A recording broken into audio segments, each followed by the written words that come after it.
네, 그럼 시작하겠습니다. 예, 지금 뭔가 심각한 사태가 일어난 것 같지 않으십니까? 책이 반밖에 못 나가가지고 30분밖에 안 남았는데, 사실은 굉장히 오랜 시간 걸리는 책인데요. 일단은 중요한 데까지는 나갈 수 있을 것 같습니다. 끝자락까지는 기적일 것 같고요. 하는 데까지 열심히 또 가보겠습니다. 자, 이제까지 여러분들이 보신 거는 마음속에 있는 것들을 허물어내는 작업을 한 거예요. 그렇죠? 그래서 이제 여러분들이 페이지를 넘기시면은 뭐 이상한 수학처럼 이렇게 추가 움직이는 거 있어요. 그거는 뭐냐면 우리들의 마음의 움직임인데, 그거는 시간상 좀 빼겠습니다.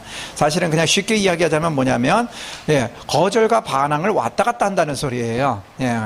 때로는 이 거절적으로 가고, 때로는 이 반항적으로 가고, 결국에는 계속해서 널뛰게 하면 안 된다라는 그런 의미를 설명하는 것입니다. 그래서 좀 용서를 구합니다. 거기는 이제 점핑을 하고 뒤로 좀 넘어가겠습니다. 자, 우리들이 이제 담을 허물고 회복되어진다라는 것은 사실은 내 마음을 깨끗하게 청소한다가 아니에요. 여러분, 우리가 한번 기억해야 될 중요한 문제가 있는데요. 하나님 앞에 내 마음을 쏟아놓았습니다. 그렇죠? 쏟아놓으면 뭐가 생겨요? 빈 마음이 되어져요. 그렇죠? 여러분, 빈 마음이 가장 위험한 마음입니다. 빈 마음이 굉장히 위험한 마음이에요. 여러분, 불교에서 우상을 섬기는 이 사탄 집단에서 메시지를 주는 강력한 메시지가 뭐예요? 너를 비워라, 이거예요. 그렇죠? 너를 비워라. 그러면 내가 들어갈게. 요 소리는 안 하는 거예요. 그러니까 왜냐하면 성경에도 보니까는 마음을 깨끗이 정돈하고 났더니 쫓겨난 마귀가 세상을 두루 다니다가 옛날 마음에 와서 보니까 어떻게 해요? 깨끗이 정돈되어졌대요. 깨끗이 정돈되어졌다는 건 뭐냐면 정돈은 되어졌는데 누가 없어요? 그 공간에 주인이 없다는 거예요. 그렇죠? 그래서 사실은 마음을 쏟아 놓았을 때 빈 마음 상태로 있으면은 와서 원수들이 활개칩니다. 그래서 어떻게 되냐면 충만하게 채우셔야 돼요. 채우는 작업이 더 중요한 겁니다. 중요한 거는 내 마음을 쏟아놓는 것뿐 아니라 채우시는 작업들이 중요해요. 자, 하나님 앞에 우리가 회개를 어제 했는데 이 자복하는 시간을 우리가 가졌을 때 어제 제가 예로 말씀드렸죠. 뭔가 이렇게 앞에 나와서도 하고 소그룹에서도 한다고요. 이제 이러한 일들을 이렇게 겪고 나면은 무슨 현상이 일어나냐면 이제 다음 주부터 계속해서 일어나는 메시지가 뭐냐면 너 변화 안 됐잖아. 너 괜히 했어. 너 네 거 괜히 폭로해가지고 사람들한테 네가 누구인지만 알리고 마치 뭐냐면 벌거벗고 돌아다니는 것처럼요. 굉장히 수치심이 막 올라오게 되어집니다. 이렇게 은밀하게 해도 수치심이 올라와요. 왜냐하면 죄를 기억했기 때문에 또 용서라는 이슈에 대해서 기억했기 때문에 나 역시 한심한 인간이구나. 한심하게 살아왔구나. 하나님도 나 같은 사람 안 좋아할 거야. 이런 메시지들이 계속해서 들어오시게 되어져요. 꼭 기억하세요. 뭐요? 그건 원수의 속임이에요. 사실은 이미 결박을 푸시고 깨끗하게 하신 줄로 믿습니다. 자, 이제 우리가 주목할 것이 있어요. 다 허물어뜨리면, 거절과 반항의 벽들을 허물어뜨리면 무슨 현상이 일어나냐면 내가 외롭고 힘들고 슬프고 뭔가 분노가 있어도요, 갈 데가 없어요. 이제는 힘들어요. 왜냐하면 직면해야 되잖아요. 그렇죠? 슬픔이 올 때 다 직면하고 반항, 뭔가 이렇게 분노가 왔을 때는 막 반항적인 기질로 막 해야 되는데 덕스럽지 못할 수 있다라는 겁니다. 즉 뭐냐면 잘못 치유를 하다 보면은 이제 분노에 대해서, 슬픔에 대해서 뭐 해야 된다고요? 다뤄야 된대요. 그러니까는 말하라고 그러니까 뭐예요? 상대방 찾아가서 뒤집다 해버린다는 거예요. 여러분, 그거는 위험한 방법입니다. 왜냐하면 내가 미성숙하다고 여겼던 것처럼 상대방도 지금 받을 준비가 안 되어 있어요. 그런 걸 갖다가 쏟아놓으면 그거는 저주고 그것은 잘못된 일입니다. 그래서 뭐 해야 돼요? 이제 새 작업을 해야 되는데 그게 뭐냐면 그걸 다루기 위해서는 바로 우리들의 마음이 변화가 되어져야 되는데 우리들의 마음속에 거절과 반항의 벽이 있어요. 이 공간을 무슨 방이라고 그랬어요? 도피처라고 그랬어요. 그래서 이 이름이 도피처였는데 이제 이 방을 없애버렸다는 겁니다. 그러면 뭘 만들어야 돼요? 바로 성전을 만들어야 돼요. 그렇죠? 그래서 내 마음이 하나님을 모셔드릴 수 있는 거룩한 성전으로 계속해서 변화되어져야 합니다. 자, 여기에 보이시는 것이 바로 성막이에요. 자, 이 성막이 이제 이스라엘 백성들이 약속의 땅에 들어가서 정착하면서 이게 건물로 바뀌지요. 자, 건물로 바뀌기 전에 이 성막을 보면 특별한 것이 있습니다. 뭐요? 자, 여기 보시면 이게 성막의 정문이고요. 성막의 정문을 지나가면 제단, 번제단이 있어요. 그렇죠? 그래서 여기서 제단을 이제 제물을 태워버려서 속죄하는 일들이 있습니다. 속죄하고 그냥인가요? 속죄하고 막바로 안 들어가요. 또 하나의 과정이 있어요. 뭐요? 물두멍이라는 곳에서 성결함을 입는 작업이 있어야 됩니다. 그래서 성결함을 입은 작업 다음에 그래서 더러운 옷을 벗어버리고 여기서 깨끗하게 씻고 그제서야 이제 성소에 들어갈 수 있는데 성소는 두 방으로 나뉘어져 있죠. 그래서 앞에 방을 성소, 뒤에 방을 지성소. 그래요. 어디까지 가야 돼요? 지성소까지 가야죠. 그렇죠? 자, 이 성소에 들어가면은 이제 떡상이 있어요. 그래서 이 하나님 앞에서 섬기는 자들이 먹는 음식이 차려져 있고요. 또요, 향단이라고 해서 이제 향을 피우는 제단이 있습니다. 또 하나는요, 촛대가 있어요. 그렇죠? 그래서 세상에 이 밖에 자연적인 채광이 들어가지 못하도록 철저하게 다 가리워놨기 때문에 이곳에서는 뭐요? 바로 촛대에서 흘러나온 빛으로만 이제 활동할 수 있는 특별한 영역입니다. 뭐요? 이것은 내 몸이니 받아 먹으라라고 이야기하셨던 예수 그리스도의 몸인 떡상이 있고요. 또요, 너희는 그리스도의 향기다. 그래서 그 향기를 이제 바라는 예수 그리스도를 의미하는 향단이 있고요. 또 하나는 나는 세상의 빛이다. 그래서 이 촛대에서 흘러나온 예수 그리스도의 생명의 빛을 의미하는 세 가지의 도구가 있죠. 그렇죠? 그래서 여기에서 충분히 예수 그리스도를 누린 다음에야 그 다음에 어디 가요? 지성소에 들어갈 수 있어요. 지성소에 뭐가 있어요? 언약궤, 법궤가 있죠. 그렇죠? 그래서 바로 시온좌, 그래서 하나님께서 임재하시는 곳이다라고 하는 그 법궤, 그 앞에 가서 이제 하나님의 임재를 경험하고 하나님의 음성을 듣게 되어 있습니다. 우리들이 드리는 예배요, 토요일마다 1시간 쭉 드리는 예배가 어떻게 구성을 해서 진행이 되어지냐면 바로 성전 입구에서부터 시작되어져서 지성소까지 가는 찬양으로 구성이 되어져 있어요. 그래서 이제 예배 인도자가 뭔가 이렇게 기도한다는 것은 오늘은 번제단에서 작업할 일이 많고, 예를 들자면 오늘은 빛드신 예수 그리스도를 집중할 일들이 많고 무엇인가에 대해서 이렇게 인도하면서 나아갑니다. 예, 그래서 찬양하는 사람이 콘티를 그렇게 짜고 예배 인도자가 그 찬양에 맞춰서 이렇게 인도해서 지성소까지 인도해 나가는 그런 예배로 구성이 되어 있는 거예요.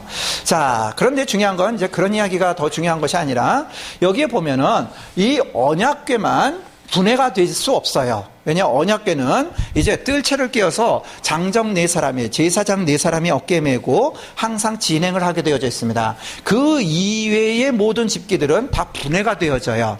그래서 이 분해된 물건들을 특별히 12족속 중에 레위 족속이라는 족속만 하나씩 자기의 짐 이외에 이 성막에 있는 물건 하나씩을 책임져서 이동을 하게 되어 있어요.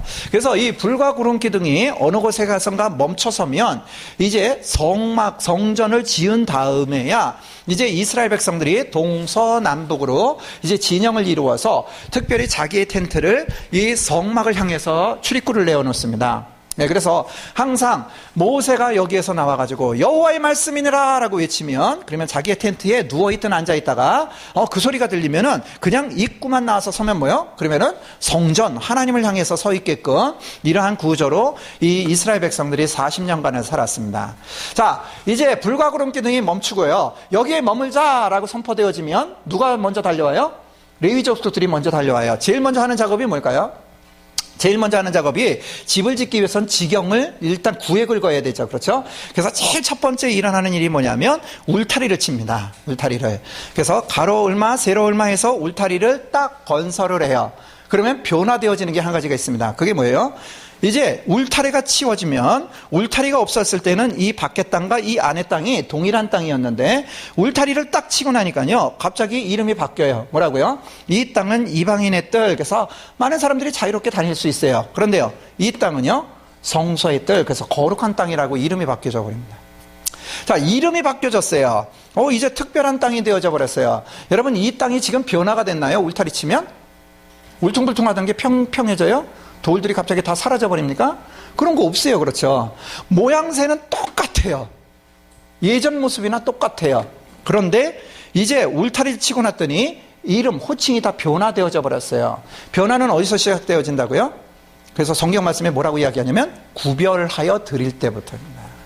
나의 시간을 구별하여 드릴 때에는 어제랑 오늘이랑 똑같은 삶을 사는 것 같은데요. 오늘 어떤 시간이요? 구별된 시간을 사는 거라고요. 내 가정을 어제는 그냥 하나님 생각 않고 살았는데 오늘은 내 가정에 구별을 해서요. 하나님의 복된 가정이야 라고 인식하고 살아가기로 결정하면 뭐예요? 그러면은 변화가 일어났다는 겁니다. 예. 여러분, 하나님께서 제일 싫어하시는 게 뭐냐면 작심삼일입니다. 우리는 거꾸로 작심삼일을 하지 못해가지고 막 나는 뭐 이거 지구력도 없고 이거 형편없는 사람이야. 그런데 하나님은 거꾸로 말씀하세요. 작심삼일 하지 말라고요. 왜요? 마음이 결정한 걸 3일 동안 유지를 하고 있으면 3일 동안은 변화가 없다는 거예요. 저희 둘째가 갑자기 수박을 먹다가 저희 베란다에서 뭘 키우는데요. 거기 가가지고 심었어요. 씨앗을. 그랬더니 그게 싹이 나가지고 지금 자라고 있어요. 여러분, 뭔가 심으면 매일매일 보이지 않지만 자라요. 그렇죠? 자라요. 여러분, 중요한 건 뭐냐면 구별되에 드리고 또 구별하여 드리는 것이 중요한 것이지, 예, 구별하여 드렸는데 이게 사흘 동안 유지가 안 돼, 이게 아니라는 겁니다. 알아차리게 하는 것이, 깨닫게 하는 것이 은혜인 줄로 믿습니다. 아시죠? 여러분, 옛날에는 죄인지도 모르고 그냥 살았어요. 그러고 사는 거야. 뭐 사람 다 그렇게 사는 거지. 근데 이제는 하나님을 알고 하나님의 말씀을 알고 하나님 뜻대로 살려고 그랬더니요, 복잡한 게 더 많아요. 괴로운 게 더 많아요. 신경 쓰이는 게 더 많아요. 근데 사실은 그게 은혜인 줄로 믿습니다. 왜요? 나를 더럽혀지고 있는 것에 대해서 감각하고 있기 때문에요. 내가 잘못 가고 있다는 것에 대해서 깨닫고 있기 때문에요. 예전에는 가서 낭떠러지를 보고서야 불사 잘못 왔구나 그리고서 돌아섰는데, 이제는 그게 아니라 그 초입에서조차 내가 이거 잘못 선택하는 거야 라는 것을 깨닫게 하시는 것이 은혜인 줄로 믿습니다. 그래서 구별하여 드리는 게 회복입니다. 그냥 회복은 계속해서 구별하여 드리는 거예요. 참, 내가 또 하나님과 상관없이 살았네. 또 구별하여 드리는 거예요. 예. 그러한 구별하여 드리는 삶을 우리가 계속해서 이어가기를 기대합니다. 이곳에 누가 임재하신다고요? 하나님께서 임재하신다고요. 그렇죠? 하나님께서 찾아오시는 거룩한 곳입니다. 자, 이것이 정착되어지면 뭘로 바뀌어요? 건물로 바뀌어요. 자, 이제 건물로 바뀌는데 중요한 거는 왜 우리가 거절의 벽과 반항의 벽이 왜 위험했는지를 먼저 알아야 돼요. 거절의 벽과 반항의 벽이 왜 위험했어요? 보여드린 그 벽이 어떻게 생겼어요? 이렇게 기울어져 있었어요. 그렇죠? 이게 똑바로 서 있어야 되는데 그래도 유지할까 말까 그런데 기울어졌어요. 근데 한 가지 더 있어요. 그게 뭐냐면, 여러분, 사실은 우리가 정직하게 이야기하자면 나 슬픔의 집에서 살아야지, 나 분노의 집에서 살아야지, 나 자기 연민에 빠져서 살아야지, 이런 사람 한 사람도 없어요. 그렇죠? 근데 어느 틈에 보니까는 그게 쌓이고 쌓여서 집이 되었더라는 겁니다. 왜 그렇게 되어졌냐면, 슬픔 맨날 다루면 뭐해, 슬픔이 끊이지 않는 걸, 자기 연민, 그래, 이 상황 속에서 나 불쌍히 여기는 거 다 자연스러운 일이야. 난 비기 싫어 죽겠어. 그래 맞아. 그러면서 다 보류했다라는 겁니다. 옆에 있는 돌덩어리 같은 것들을 그냥 다 보류하고 계속해서 생기는 대로 쌓아뒀더니 뭐요? 그게 벽이 되었더라는 겁니다. 아니, 기준을 못 잡고 쌓은 것도 문제가 되어지는데 더 문제가 되어지는 건 뭐예요? 뭐가 없어요? 기초가 없어요. 벽을 버틸 수 있는 기초라는 게 없다는 겁니다. 그냥 쌓아놨다는 거예요. 그러니까는 누군가가 와서 툭 치기만 해도 그거는 무너진다는 겁니다. 아시죠? 여러분, 우리가 살아가면서 아주 극한 절망을 느꼈을 때가 있어요. 그냥 두 다리 쭉 뻗고 앉아서 울었을 때가 있어요. 그때가 언제냐면 부분적으로 나에게 있어서 슬픔이 무너지고 나에게 있어서 분노가 무너져서 끝장내려고 그랬었고 죽음을 생각했던 그런 때라는 겁니다. 그런데 사실은 이렇게 살아있다는 이유는 뭐냐면 다행히도 그때 완전히 다 무너지지는 않았다는 겁니다. 여러분, 우리들의 삶 가운데에 이제 재건하기 위해서, 회복되어지기 위해서, 그래서 제일 먼저 해야 되는 작업이 무엇입니까? 바로 기초를 놓는 일이에요. 기초가 있다라는 겁니다. 여러분, 우리들의 기초를 닦아야 돼요. 우리들의 기반이 되어지는 것이 무엇입니까? 바로 메시아 예수 그리스도이십니다. 모퉁이 돌 대신 예수 그리스도를 인정하는 것이 이제 우리의 마음속에 성전을 쌓아가는 일입니다. 왜요? 성전은 그의 몸이고 그의 모형이기 때문에 그렇습니다. 예수님을 믿으십니까? 확실히 예수님을 믿으십니까? 그 예수님이 무엇을 하셨는데요? 우리에게 엄청난 일을 하셨어요. 어떤 일이요? 바로 우리들을 구속하셨다라는 겁니다. 구원받았다라는 겁니다. 예. 여러분, 심각하게 고민하고 대답하셔야 돼요. 여러분, 다른 거는 그냥 얼버무리셔도 되고 눈웃음으로 이야기하셔도 되고 괜찮아요. 근데 이 이야기만큼은 분명하게 입으로 고백하고 확정 지으셔야 합니다. 여러분, 구원 받으셨습니까? 정말 구원 받으셨습니까? 예. 여러분, 지금 주님께서 오셔가지고 이제 끝내려고 그래. 이제 끝이야, 세상 끝. 자, 이제 나의 나라로 가자. 그랬을 때 여러분, 정말 내가 주님과 함께 하나님 나라에 들어갈 확신이 있으십니까? 정말 확신이 있으세요? 나 죽어도 지금 좋아요. 하나님 나라에 갈 거니까. 그러세요? 정말 확신이 있으십니까? 뭘 잘했다고 이렇게 확신이 있으십니까? 여러분, 가만히 생각해 보세요. 제가 이렇게 여러 곳 다니면서 이렇게 내면을 섬기는 사람이기 때문에 가장 힘든 게 하나가 있어요. 그게 뭐냐면, 여러분, 많은 분들이 예수님을 믿으시는데요, 많은 분들이 예수님을 영접했어요. 근데 구원의 확신은 없어요. 그건 여전히 불안해요. 여러분, 구원 받으셨습니까? 정말 구원 받으셨습니까? 몇 날 못 쉬어 받으셨습니까?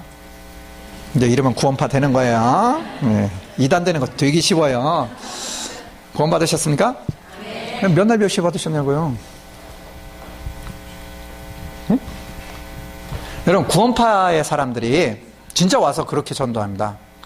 구원 받으셨습니까? 예, 받았습니다. 그래요? 몇 날 몇 시에 받으셨는데요? 구원 받은 날 기억하십니까? 딱 그래요. 그게 무슨 말입니까? 그냥 믿는 거 아닙니까? 아니, 가만히 생각해 보세요. 당신이요, 작년 여름에요, 바닷가에 놀러 갔어요. 그래서 헤엄을 치는데, 너무 멀리 나와가지고요, 이거 무트로 돌아가야 되겠다. 그리고서 방향을 바꿨는데요, 아니, 파도가 거꾸로 쳐가지고요, 자꾸 바다 한가운데로 밀어내는 겁니다. 살려고 열심히 헤엄을 쳤는데요, 불사, 또 엎친 데 덮친 격으로 발에 쥐까지 난 거예요. 결국에는 헤엄도 못 치고 계속 허우적거리다가 물 한번 바다 그 짠물을 마시고 나서는요, 그냥 정신이 없어가지고 허우적거리다가 정신을 잃었습니다.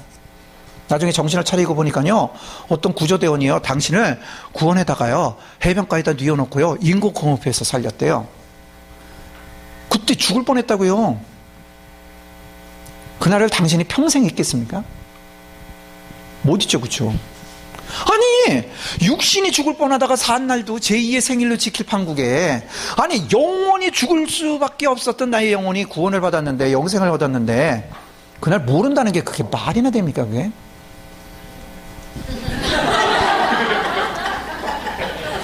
모르면 그건 아니라는 거예요. 까짜라는 거예요. 다시 한번. 구원 받으셨습니까? 몇 날 몇 시에 받으셨습니까? 안 가르치죠. 몇 날 몇 시에 받으셨습니까? 네. 참 대단하세요. 여러분, 사실은요, 그럴 때 휘말려요. 예. 여러분, 신천지든 뭐든 다 그런 걸 치고 들어와요. 연약한 부분 치고 들어가고 불확실한 부분 치고 들어오고 그래요. 여러분, 사실은 성경에 보면 답은 있어요. 그런데 몰라요, 잘. 그러면 여러분, 한 가지 중요한 일들이 있어요. 그게 뭐냐면, 질문한 사람에게 의논하지 마시라고요. 그 사람 정치도 모르는데, 그래, 당신은 알아요? 그럼 가르쳐 드릴게요. 뭐 이러고 간다고요. 그렇죠? 이건 벌써 믿기 문 거예요. 그 사람을 몰라요. 그러면은 안전한 장소에 찾아가서 물어봐야 되죠. 그렇죠? 그때 네이버에게 물어보지 마시옵소서. 여러분, 중요한 건 누군가가 정확한 사람에게 찾아가서 내가 이러한 질문을 받아서 갈등이 있는데요, 이게 도대체 성경에서는 뭐라고 말씀하십니까를 안전한 장소에 찾아가야 돼요. 자, 그런데 중요한 것은 그때 막 당황하게 되어진다고요. 진짜 내가 잘못 믿나 봐. 이건 잘못된 건가 봐. 우리 교회 목사님도 안 가르쳐줬는데 이거 심각한 건가 봐. 뭔가에 대해서 막 생각이 날 수 있어요. 그러니까는 그때는 스톱을 하셔야 돼요. 자, 그래서 여러분, 만약에 모르신다면, 예? 중요한 것은 이렇게 하셔야 돼요. 알면은 담대하게 대답하면 되지만 모른다면 빨리 기도를 하세요. 어떻게 기도하셔야 되냐면, 그때 계시하여 주십시오 그러면 응답 안 하셔요. 그래서 어떻게 기도하셔야 되냐면, 하나님, 제가 이제까지 살아오면서 제일 열받았던 때가 언제입니까? 분노를 일으켜 주시옵소서. 그리고서는 기도를 해요. 그래서 확 그 감정이 오면은 확 끌어올려가지고 그 사람에게 있는 힘을 다해서 노려보시면서 말씀하세요. 이 사람아, 상관할 것 없어, 내 인생이야. 딱 그래요. 왜냐하면 여러분, 사실은 그 이단들이요, 그렇게 강하게 들어와요. 예. 제가요, 예전에 저희 아버님이 목회하시는 그 교회에서 살았는데요. 어느 날 이상하게 중도 아닌데 이 중 옷을 입고 머리 이렇게 이상하게 이렇게 따고 이상한 지팡이 하나 들고 와가지고 딱 마당에 와서 쓴 거예요. 그래서 어디서 오셨습니까? 그랬더니요, 이 양반이 딱 무슨 도사처럼 서가지고 그러는 거야. 아니 왜 서양 귀신을 믿어? 이러는 거예요. 그 서양 귀신을 왜 믿냐고요. 그래가지고 그 기세에 눌려가지고 아무 얘기도 못했었어요. 그냥 가세요. 얼마나 파워풀하게 오는데요. 중요한 건 단호하게 끊어내는 일들이 필요합니다. 아시죠? 그런데 거절을 해야 되는데 사실은 아는 게 더 좋잖아요. 그렇죠? 여러분 언제 구원받으셨어요? 언제 받았냐면 성경에 보니까 나를 구원하시는데 창세 전에 이미 구원하셨다고요. 그래서 내가 모른다고요. 하나님이 나를 만드시는데 죄인으로 만드신 것이 아니라 하나님의 거룩한 백성으로 만드셨는데 중요한 것은 이 땅에 오면서부터 죄를 뒤집어 쓴다고요. 예? 하나님은 그런 나를 구원하기로 작정하셨다고요. 아담과 하와가 선악을 알게 하는 나무의 열매를 따먹었을 때 하나님은 뭐 작정하셨어요? 손모가지 비튼 게 아니라 네가 그렇게 죄를 짓지만 나는 그를 용서하고 구원하기로 결정하셔서 저 구석에 가서 동물 잡아다 가죽 옷 지어 입다가 이거 입고 정신 좀 차려라. 야, 이 동물이 피 흘림으로 죽어갔던 것처럼 내가 너를 그렇게 허물을 가리울 것이고 온전히 구원할 것이라고요. 이미 우리는 구원받았어요. 언제요? 창세전에 이미 구원받았어요. 여러분 구원받으셨습니까? 구원의 확신이 있으셔야 돼요. 여러분 우리가 임종 예배 드릴 수 있잖아요. 그렇죠? 임종 예배 드리는 게 왜 드려요? 마지막 순간에도 그 사람이 어느 자리에서 어떻게 살아왔든지 상관없어요. 하나님께서 부르시는 내 숨이 멈춰지는 그 순간에도 나 구원의 확신을 고백해야 된다고요. 안 믿었어도 돌아가실 때에 내가 주님을 영접합니다 그러면 구원받는다고요. 그런 구원의 고백이 우리 안에 기초가 되어지기를 원합니다. 이거 절대로 의심하지 마세요. 왜요? 나의 공로, 나의 열심, 내가 얼마나 어떻게 살아왔는지가 중요한 게 아니라 그분은 일방적으로 주 예수 그리스도의 이름만 부르면 구원하기로 작정하셨다는 겁니다. 여러분 제발 부탁입니다. 누군가 소천하셨을 때 천당 가셨을까요? 못 가셨을까요? 물어보지 마시옵소서. 그건 하나님이 알지 우리가 결정하는 게 아니에요. 그렇죠? 아주 훌륭한 목사님으로 소천하셨으니까 분명히 천국에 좋은 자리에 계실 거예요. 안 가실 수도 있어요. 왜냐하면 하나님은 중심을 보시지 외형적인 걸 보는 게 아니잖아요. 그렇죠? 그 마지막 순간에 어떤 분은요 정말 그런 위치에 있는데도요 하나님을 믿으십니까? 하나님께서 환영하실 것에 대해서 믿으십니까? 지금 그게 무슨 문제냐고 나 살고 싶다고 발버둥 치다가 돌아가시는 분도 계세요. 그분이 천국 가셨는지 지옥 가셨는지는 이제 하나님 마음이라고요. 그렇죠? 우리가 볼 때에는 사실은 끝까지 믿음의 고백을 해야 되는데요. 네? 여러분 어떤 분이요 정말로 제가 이렇게 마음속에 귀한 분으로 품었던 분이요 외국분인데 이분이 우울증으로 돌아가셨는데요 자살하셨어요. 옥상에서 뛰어내리셨어요. 돌아가시기 전에 정말 이분이 그냥 너무너무 긴장해가지고요 우울증에 걸리셔가지고요 그래가지고 약을 굉장히 많이 복용하셨대요. 어느 순간인가 이게 정신줄이 놓으신 거예요. 천국 가셨을까요? 지옥 가셨을까요? 자살하면 못 가요. 그런 말씀하지 마세요. 뛰어내리면서도 주님 그리고서 뛰어내렸으면 간다고요. 중요한 건 하나님 마음이지 우리 마음이 아니라고요. 그렇죠? 중요한 것은 내가 내 믿음을 잃지 않고 하나님 나라에 가는 것이 중요한 일인 줄로 믿습니다. 아시죠? 주의 이름을 불렀으면 어떻게 살아왔든지 상관없이 주님께서 품으십니다. 그분은 품지 못해서 그러시지 건수 잡아가지고 내치시려고 그러는 분이 아니라고요. 우리 아이들 대학 시험 보지만 대학 시험들은 다 떨어뜨리려고 보는 거지 붙이려고 보는 게 아니잖아요. 그렇죠? 세상은 다 떨어뜨리는데 목적이 있지만 하나님은 그게 아니라 건수만 있으면 축복하시려고 그러고 아버지만 불러도 기특하다고 주려고 그러고 하나님의 사랑이 그러한 줄로 믿습니다. 그래서 바로 구원받았다는 확신이 우리 안에 기초가 되어져야 합니다. 자, 거기에 우리가 이제 견고한 집을 쌓아가기 위해서 이제 뭔가 사이클이 필요합니다. 그래서 그냥 벽을 쌓는 것이 아니라 안에 철근을 세워놓는 그런 견고한 집을 쌓아가기를 원하는데요. 사실은 이거는 내 삶에 있어서 예배가 무너지고 찬양이 무너지고 기도가 무너졌을 때 회복되어지는 순서입니다. 예, 그래서 순서를 여러분들이 좀 기억하셨으면 좋겠어요. 아, 순서가 있구나라고요. 자, 제일 첫 번째 하셔야 되는 작업은 계시입니다. 뭐라고요? 계시. 자, 삶이 회복되기 위해서 계시가 있어야 돼요. 어떤 계시가 있어야 돼요? 자, 계시라는 것은 하나님께서 일방적으로 가르쳐 주시는 겁니다. 하나님이 말씀하시는 거예요. 하나님이 직접 우리에게 가르쳐 주시는 겁니다. 그런데 이것을 잘못 표현하시다 보면 제자학교에서 하나님을 먼저 계시받아야 되는데, 그러면은 이렇게 신학하신 분들이 그 이단이야 이렇게 이야기하실 수 있어요. 자, 이 계시의 의미가 무엇이냐면, 여러분 오해하지 않으셨으면 좋겠어요. 계시, 이 용어 때문에 묶이는데, 계시란, 여기서 이야기한 계시는 하나님을 다시 알아가는 겁니다. 왜냐하면 하나님 앞에서 나의 삶을 회복하기 위해서 내가 하나님을 정확하게 알고 있나 모르고 있나, 또는 내가 어떠한 하나님을 찾고 있나, 이것에 대해서 분별해야 된다라는 것입니다. 자, 지금 뭐냐면 하나님은 어떠한 분이세요? 이 하나님을 만나야 된다는 겁니다. 무작정 하나님을 만나는 것이 아니라, 하나님은 어떠한 분이세요? 네 가지의 속성이 있습니다. 하나님은 이런 네 가지의 영역으로 표현되어질 수 있어요. 자, 제일 첫 번째, 하나님은 어떤 분이세요? 하나님은 전능하신 분이세요. 어떤 분이시라고요? 전능하신 분이요. 능력이 많으신 분이십니다. 계시록 1장 8절 말씀 같이 봉독해 보실까요? 시작.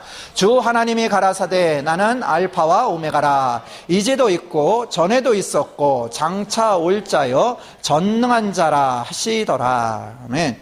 여러분, 하나님은 어떤 분이세요? 창조주세요. 그렇죠? 아무것도 없을 때 누구는 계셨어요?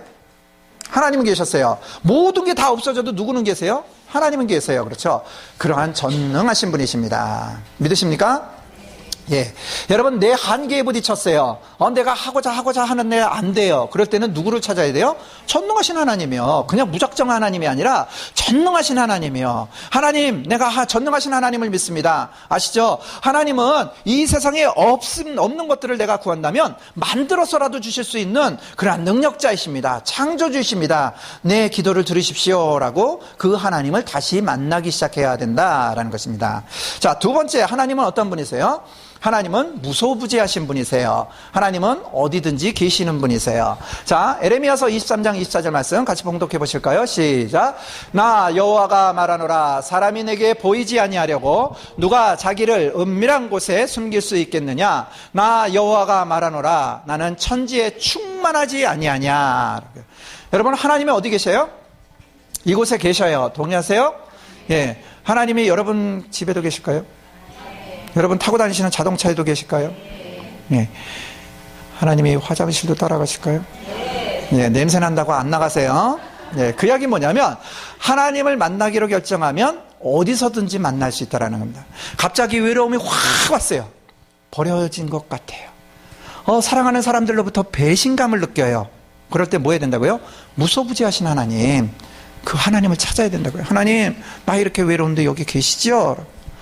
나 정말로 이렇게 배반을 당했는데 여기 계시죠? 하나님은 내게 등 돌리지 않으셨죠? 왜요? 성경에 보니까요, 이런 말씀이 있어요. 하나님은 회전하는 그림자도 없으시다라고요. 신이니까요. 그림자가 어디 있겠어요? 그래요.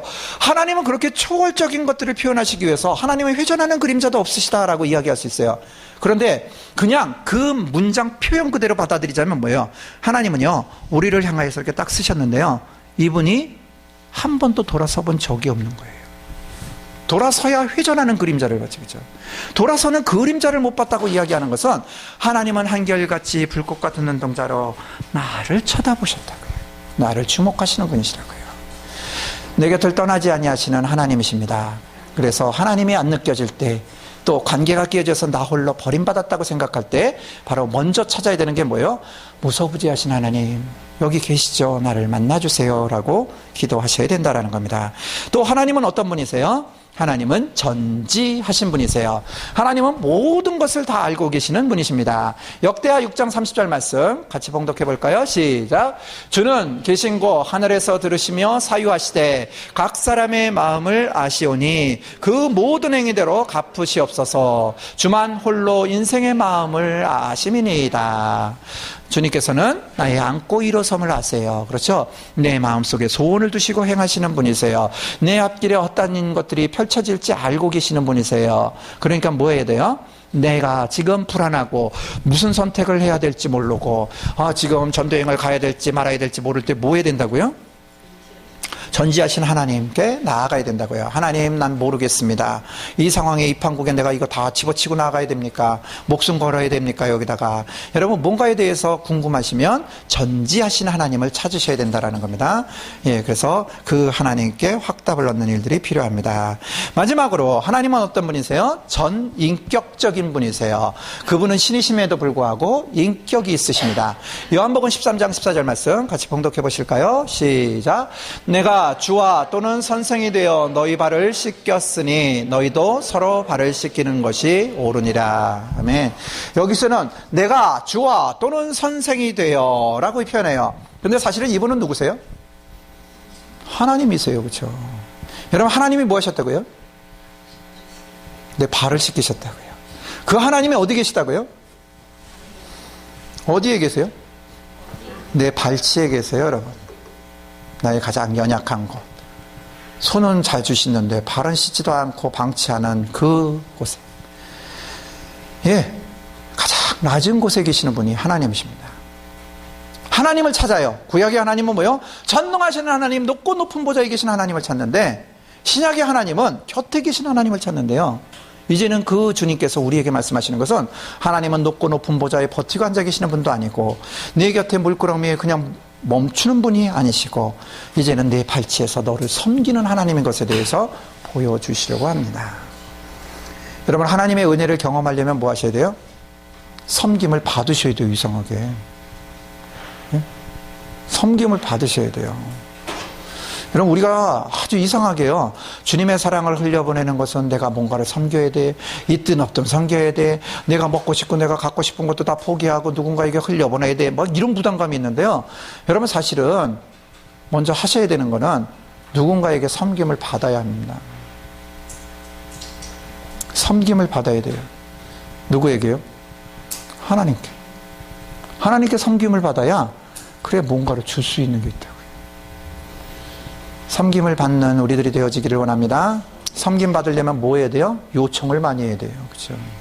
나 발 좀 주물러줘, 나 발 좀 씻겨줘, 나 바지 좀 입혀줘. 뭔가를 해야 돼요. 그래야, 그걸 경험해야 그 다음에 뭔가를 할 수 있다는 겁니다. 사랑을 받아야 사랑을 할 수 있는 것처럼요. 예, 섬김을 받아본 사람이 얼마나 행복한 줄 아니까는 다른 사람들에게 가서 섬길 수 있다고요. 먼저 우리가 해야 되는 것은 그래서 주님의 사랑을 경험하는 일인 줄로 믿습니다. 자, 그래서 무작정 하나님을 만나는 것이 아니에요. 예배할 때 우리가 성경 말씀을 읽고 하나님을 소개해요. 뻔히 아는 하나님이지만 오늘 이런 하나님을 예배하고 이런 하나님을 만나기를 원한다고 전제하는 이유가 무엇이냐면 뭐요? 하나님은 한 분이시고 그냥 하나님으로 설명되어질 수 있지만 내가 만나고 싶은 하나님이 있을 수 있다는 겁니다. 어떤 하나님이요? 우리 같이 읽어볼까요? 시작. 전능하신 하나님, 무소부재하신 하나님, 전지하신 하나님, 전인격적인 하나님. 예, 그래서 나 정 누군가에게 사랑을 받고 싶어요. 그러면 어떤 하나님을 찾아야 돼요? 인격적인 하나님이요. 그렇죠? 그래서 하나님, 나 좀 섬겨주세요 라고요. 예. 여러분, 바로 이러한 하나님을 우리가 새롭게 경험함으로 인해서 진짜 하나님을 경험하고 진짜 하나님과 알아가는 귀한 시간들을 누려가기를 기대합니다. 자, 여러분, 이제 우리가 이제 집을 세워가는데 제일 첫 번째 뭐 해야 된다고요? 계시라는 것이 있어야 된다고요. 자, 두 번째 해야 되는 일들은 이제 하나님을 알았어요. 그러니까 뭘 해야 되냐면 회개를 해야 됩니다. 회개. 자, 회개에 대해서 좀 정돈해 볼까요? 회개가 무엇입니까? 자, 자복과 회개에 대해서 말씀드렸죠. 이 기차, 즉 방향성에 대해서 비유하자면 여러분, 회개는 무엇이라고요? 돌아서는 거라고요. 그렇죠? 예전에는 가던 길이 있었대요. 마귀가 가르쳐줘요.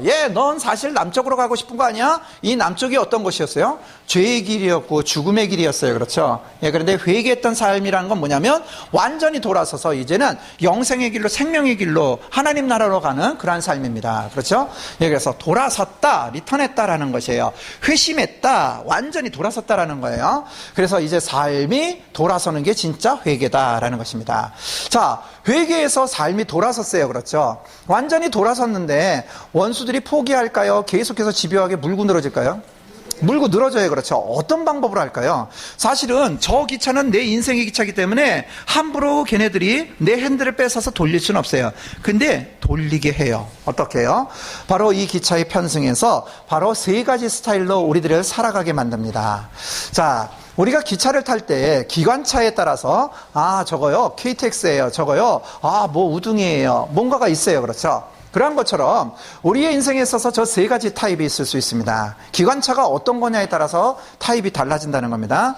세 가지의 종류가 있는데 제일 첫 번째는 바로 감정의 기관차가 끌어요. 그 뒤에 이성이 따라가고 그 뒤에 영이 따라갑니다. 자, 이 사람은 감정을 앞세우는 사람이에요. 감각하는 데 민감한 사람이에요. 그러니까 어떤 타입의 사람이요? 감정적인 사람이에요. 즉 하나님 앞에서 신앙생활을 하는데 느껴야 한다는 거예요. 말씀을 들었는데 막 가슴이 뭉클뭉클거려야 하나님이 나를 만지셨어 이렇게 느끼지, 가서 그냥 졸다가 오면은 아이고 나 입신하고 갔다 왔어 뭐 이렇게만 얘기하는 그런 공고한 삶을 살아갈 수 있어요. 여러분 사실은 느껴야 됩니까? 여러분 아시죠? 느끼기도 해야 되는데요, 이 느끼는 것만으로만 계속해서 주장하면 뭐가 없어요? 이성이 뒤에 따라오기 때문에요, 영적인 분별도 저 뒤에 있기 때문에요, 결국에는 넘어갈 수 있다는 겁니다. 막 뭔가 아주 휘황찬란하고 감동의 물결을 일으키는 사람의 그 비유만 맞추는 그러한 일들을 하다 보면 우리가 하나님과 상관없는 일들을 할 수 있다는 겁니다. 여러분 우리가 예배를 드리면서 나쁘다는 건 아닙니다. 그런데 우리가 이제 오후 예배를 들자면 오후 예배처럼 열린 예배라고 하는 요새 유행하는 예배들이 있어요. 그렇죠? 드럼을 두둥기고 샌디가 있고 무엇인가가 연주들이 되어져요. 그렇죠? 각 악기마다 하나님을 찬양하는데 이 악기가 독특하게 소리를 깨고 나오면요, 우리들을 뛰어넘기 시작하면 오류가 일어나기 시작합니다. 무슨 오류예요? 여러분 하나님을 막 찬양해요. 근데 슬프게도 내 입으로 무슨 찬양을 고백하는지도 모르고 찬양할 수 있어요. 그냥 흥에 겨워서요. 더군다나 이 드럼 소리가요 강하면은 막 와서 막 때립니다. 그렇죠? 막 사람을 흥분시켜요. 여러분 사실은 이러한 예배들을 한국에 이렇게 펼치고 전해준 게 예수전도단입니다. 예수전도단이 옛날에 예배에 갖고서 뭐 이렇게 알아줬던 식이었어요. 기가 막혀요. 막 뛰고 열광적으로 해요. 근데 중요한 거는 자기가 무슨 찬양을 하는지도 모르고 뛸 수 있다는 겁니다. 용서하세요. 그러면 저기 하나님과 상관없는 사람들 가는 클럽이라는데 거기서 뛰는 거랑 똑같다고요. 뭔지도 모르고 그냥 좋은 거기만 하지 하나님을 즐거워하는 마음이 없을 수 있다는 겁니다. 여러분, 여러분들의 예배가 나의 예배가 되기 위해서는요, 제일 먼저 하셔야 되는 게 띄우는 가사를요, 가능하면 눈을 감고 하셔야 돼요. 내가 눈을 이렇게 뜨고 딱 봐가지고 나는 내가 못 외우는 찬양이라도요, 가사 한 줄을 보고 빨리 눈을 감고 그거를 되새기려고 하셔야 돼요. 나의 고백으로 만드셔야 된다고요. 여러분, 은혜가 되는 찬양들이 대부분 어떤 건지 아십니까? 눈 감고서 외우는 찬양이에요. 빈들의 마른 불같이 시들은 나의 영혼. 그죠? 이게 가사를 부를 때는 빈들의 마른 불같이 시들은 나의 영혼. 뭐 딴 생각하면서 부를 수 있는데요, 그게 어느 순간인가 내게 은혜가 되는 것은요, 빈들의 마른 불같이 시들은 나의 영혼, 주님이 허락한 성 간절히 원합니다. 그러면요, 갑자기 내 안에 모든 게 올라가요. 근데 감정적으로만 반응하다 보면 말 잘하는 설교에 넘어가 버리고요, 설득하는 설교에 아멘하고요, 근데 삶은 변하지 않고요, 뭔가 들었는데 기가 막힌 거 들은 것 같은데요, 내 삶에 있어서는 도전도 안 되고요.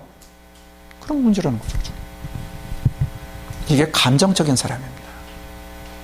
위험한 신앙생활이라는 거예요. 여러분, 두 번째 스타일이 있습니다. 이 사람은 이성의 기관차가 끌어요. 이성이 앞서고 그 뒤에 영이 따라가고 저 뒤에 감정이 있어요. 이 사람은 어떤 사람이에요? 지적인 사람이에요. 막 앉아서 뭔가 분석해요. 저거 위험한 소리야 저거. 아니 설교를 해도 저 전개가 틀렸어. 아니 예배를 드릴 때는 이런 형식에 따라서 해야 되는데 스타일 뭔가 이 지적인 분류만 하고 있어요. 나빠요? 나쁜 건 아니에요. 그런데 중요한 건 뭐가 있냐면 감각이 안 된다는 거예요. 느끼질 못한다는 거예요. 그렇죠? 주님의 말씀은 꽃송이보다도 더 달아요. 이 사람은 그거 비유지, 진짜 맛이 그렇게 나는지 아나, 이 사람은. 아무리 뜯어먹어봐라 그냥 꽃송이처럼 맛이 나나. 뭔가에 대해서 비판만 해요. 하나님의 뜨거운 사랑이 위험하다니까. 여러분, 이성적인 사람은 계속해서 그거를 분별하고 계속해서 비판하게 되어집니다. 마지막으로 한 스타일은 영이 앞서요. 그리고 이성이 따라가고, 그리고 감정이 따라가요. 이 사람은 어떤 사람이요? 영적인 사람이에요. 왜냐? 영으로 감각하니까요. 좋으십니까? 예, 대답 안 해주셔서 감사해요. 문제가 있어요. 무슨 문제가요? 이 영적으로 반응하니까는 감정적으로 휘말리거나 이성적으로 휘말리는 것보다는요, 하나님을 감각하는 영적으로 가면 얼마나 고상하고 특별하겠습니까? 근데 한 가지 문제가 있어요. 무슨 문제가 있냐면, 여러분, 영적으로 반응하면 이런 현상이 일어나요. 영적인 사람 앞에서 이렇게 기침하면요, 대뜸 그래요. 너 기침 속에 뭐 있다, 야. 응? 너 이때 기침하게 하시면 하나님께서 뭔가 하시는 거야, 너. 근데 기침 소리가 이상한 것 같아. 열심히 기도하고 왔는데, 야, 너 이상하다, 야. 너 성령 받은 게 아니라 너 악령 받은 것 같아. 왜? 너 눈이 새빨개야. 라고. 응? 너 방언하는데 너 이상한 방언이야. 너 그거 뱀 방언 같아. 왜? 왜 자꾸 혓바닥 내밀어. 이거 되게 많은 소리예요, 그쵸? 예. 진짜입니까? 진짜일 수도 있는데요. 여러분, 악령 받아갖고 온 사람은 그 현상이 중요한 게 아니에요. 예? 펑펑 울고 오고 어제 밤샜는데 눈 새빨간 거 당연한 거죠, 그쵸? 예? 아니, 입이 말라가지고 자꾸 혓바닥 나오는데 그걸 왜 뱀방언이라고 그래요? 입이 말라가지고 자꾸 내미는데. 진짜 악령 받아갖고 온 사람은 어떤 사람이냐면요, 오히려 그런 현상은 드물어요. 근데 문제는 뭐냐면, 내려와가지고요, 관계를 다 깨트려요. 내가 기도했는데 너 마귀 씌었대. 뭐 이러고 다녀요. 김집사 정신 안 차리면 하나님 너 치실 거야. 막 이러고 다녀요. 사람한테 공포만 주고요, 두려움만 주고요. 그게 진짜 악령 받아갖고 온 거예요. 그죠? 하나님의 성령이 임하시면 허다한 허물을 덮고 두려움을 내어쫓고 오히려 품는데 막 와서 칼로 난도질해요. 오히려 그게 잘못된 거죠, 그렇죠? 여러분, 그래서 영적으로 치우치는 게 굉장히 위험합니다. 왜요? 여러분, 마귀가 영적인 존재예요. 그 얘기는 뭐냐면, 우리들의 지금 불완전한 영으로 마귀를 맞닥뜨려 이길 수 있어요, 없어요? 없어요. 넘어가요. 하나님은 우리에게 그래서 성령의 충만함을 주십니다. 우리의 영으로 버티는 것이 아니라 우리의 영 가운데 하나님의 거룩한 생동력이 있어서 생명이 되게 하시는 하나님의 능력으로 부으시는 성령의 충만한 사람, 성령님께 붙들림 받은 사람이 바로 건강한 삶을 살아가는 사람인 줄로 믿습니다. 여러분, 그래서 교회에서 성령 충만은요, 교회의 용어가 아니라 이게 생명을 부르짖는 거예요. 온전하여지기를 원하십니까? 성령의 충만함을 이루시다. 계속해서 성령의 충만함을 구하십시다. 왜요?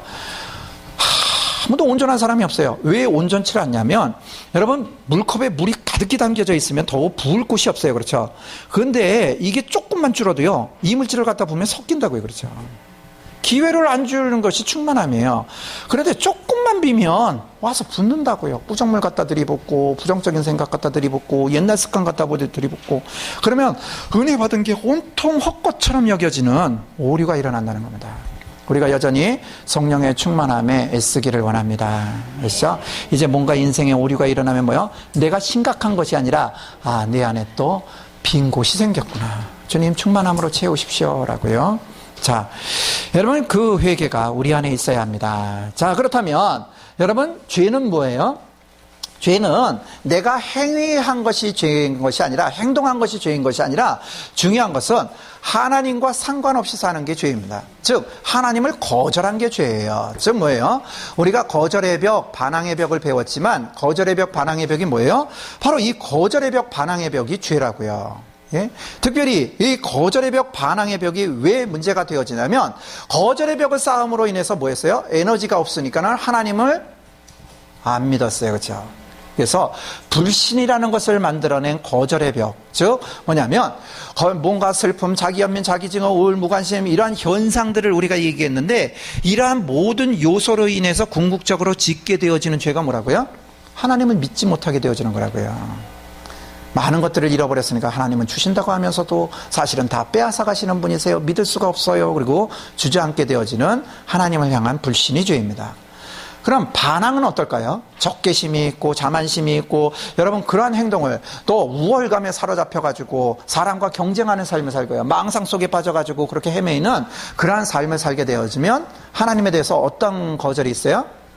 어떤 거부감이 있냐면 하나님 내 힘으로 살아볼 거예요 라는 교만함이 있게 되어집니다. 여러분 그래서 우리에게 있어서 두 가지의 근본된 죄가 있는데 하나는 뭐라고요? 불신. 하나는 또 뭐라고요? 교만. 그래서 이 불신과 교만을 하나님 앞에서 인정하는 겁니다. 그것이 온전한 회개입니다. 하나님, 제가 하나님을 정확하게 믿지 못했습니다. 하나님, 제가 하나님을 거절하는 교만 가운데 빠졌습니다. 용서해 주십시오라고요. 겸손함으로 받아들일 때 온전한 회개에 이르게 되어집니다. 자, 우리들이 이 거절과 반항의 벽을 볼 때에 이 죄는 누구로부터 들어왔어요? 첫사람인 아담 한 사람으로 인해서 우리의 삶 가운데에 불신앙과 또 하나는 교만이라는 영역이 들어와서 이제 하나님을 바로 에너지가 없을 땐 믿지 못하는 걸로 또 에너지가 있을 때는 하나님이 필요 없고 내가 살아서 증명해 보이겠다는 교만으로 살아왔다라는 것입니다. 자, 이 일들을 어떻게 회복하셨어요? 또 한 사람인 예수 그리스도께서 이 땅에 오셔서 새로움을 입는 새롭게 되어지는 일들을 허락하셨다라는 것입니다. 근데 여기서 주목할 일이 있어요. 뭐요? 여러분, 아담이 이 땅에 죄를 드리기 위해서 뭐 했어요? 행동했어요. 그렇죠? 선악을 알게 하는 나무의 열매를 행동으로 따서 죄가 들어오게 됐다고요. 그렇죠? 예수 그리스도도 속죄하시는데 어떻게 하셨다고요?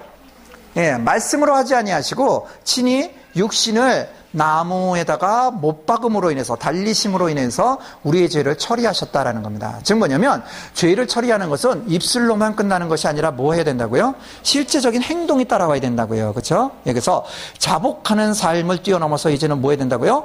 회개하는 삶을 살아야 된다라고 말씀드렸습니다. 자, 그렇다면 불신의 영역에 있어서 무슨 행동이 필요할까요? 불신, 믿지 못했어요. 그러면 뭐 해야 돼요? 믿지 못했으니까는 믿고 행하기 시작하는 것이 십자가에 잡고 그 죄를 처리하는 일입니다.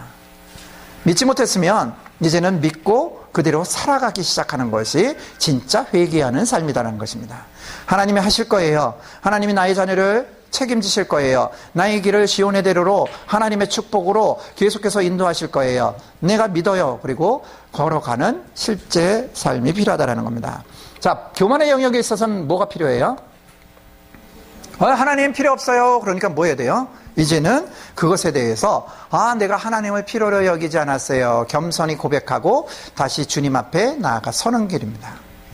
난 주님이 다시 필요합니다. 라고요. 난 다시 주님이 필요합니다. 나는 주님 없이는 아무것도 할 수 없습니다. 라고요. 그러한 일들이 완성되어졌을 때 바로 하나님께로부터 성결함을 입었다, 회복되어졌다라는 그러한 지경에 나아가게 되어진다라는 것입니다. 우리가 성경 한 구절 보자면 로마서 6장 6절 말씀에 뭐라고요? 우리는 우리의 옛사람이 십자가에 못 박혀 죽은 것이 우리가 다시는 죄에게 종노릇하지 않게 하려는 것을 안다고요. 그렇죠? 그래서 바로 그 십자가의 능력에 대해서 로마서 말씀에 말씀하십니다. 특별히 에베소서 4장 24절에 뭐요? 새롭게 됨에 대해서 우리에게 당부하세요.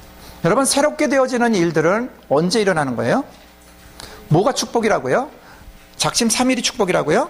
그게 아니고 뭐가 축복이요? 매 순간 깨닫게 하시는 것이 축복이라고요. 그렇죠? 그렇다면 새롭게 되어지는 것은 뭐예요? 내가 더러워졌구나. 내가 잘못 가고 있구나. 그것을 깨달은 즉시로 다시 또 리턴하는 그러한 귀한 삶이 바로 우리 안에 계속해서 하나님의 형상을 회복하는 축복이 되어질 줄로 믿습니다. 예. 자, 이것이 바로 회개입니다. 자, 그렇다면 오늘 저녁에 우리가 작업해야 될 용서까지 우리가 좀 나눠야 되는데요. 자, 저희 첫 번째 뭐라고요? 계시. 두 번째 뭐요? 회개. 그래서 계시, 하나님을 다시 알고 내가 어떤 하나님이 필요한지 정확하게 명확하게 그 하나님을 만나기로 결정하고 나아갈 때 두 번째 뭐 해야 돼요? 하나님 앞에 가면 먼저 죄를 자복하고 돌아서야 되기 때문에요. 그렇죠? 그래서 회개가 필요합니다. 자, 세 번째 우리에게 오는 작업이 뭐냐면 바로 해방입니다. 해방은 용서예요. 용서. 자, 그래서 오늘 용서의 작업을 할 겁니다. 자, 용서를 우리가 알고 용서를 해야 되는데 일단 여러분들이 준비해 오셨어요. 자, 그런데 그 용서를 왜 해야 되는지 우리가 좀 살펴보기를 원합니다. 여러분, 가늠한 여인이 현장에서 잡혀왔어요. 그런데 우리가 아는 것처럼 바로 이 가늠한 여인이 주께로부터 용서를 받아요. 그렇죠? 여러분, 이 가늠한 여인이 예수님 앞에 왔을 때 용서에 대해서 기대할 수 있었어요, 없었어요? 없었어요, 그렇죠? 여러분, 예수님인데 그런 거 못 느꼈을까요? 사람들이 끌고 가는데 어디로 끌고 갈까? 그런데 저 낭떠러지 끝으로 끌고 가는 게 아니라 어떤 사람 앞에 끌고 갔어요. 근데 그분이 예수님이셨어요. 기대감이 있었을까요, 없었을까요? 네, 그 장면에 보면 사실은 없었을 것 같아요. 왜요?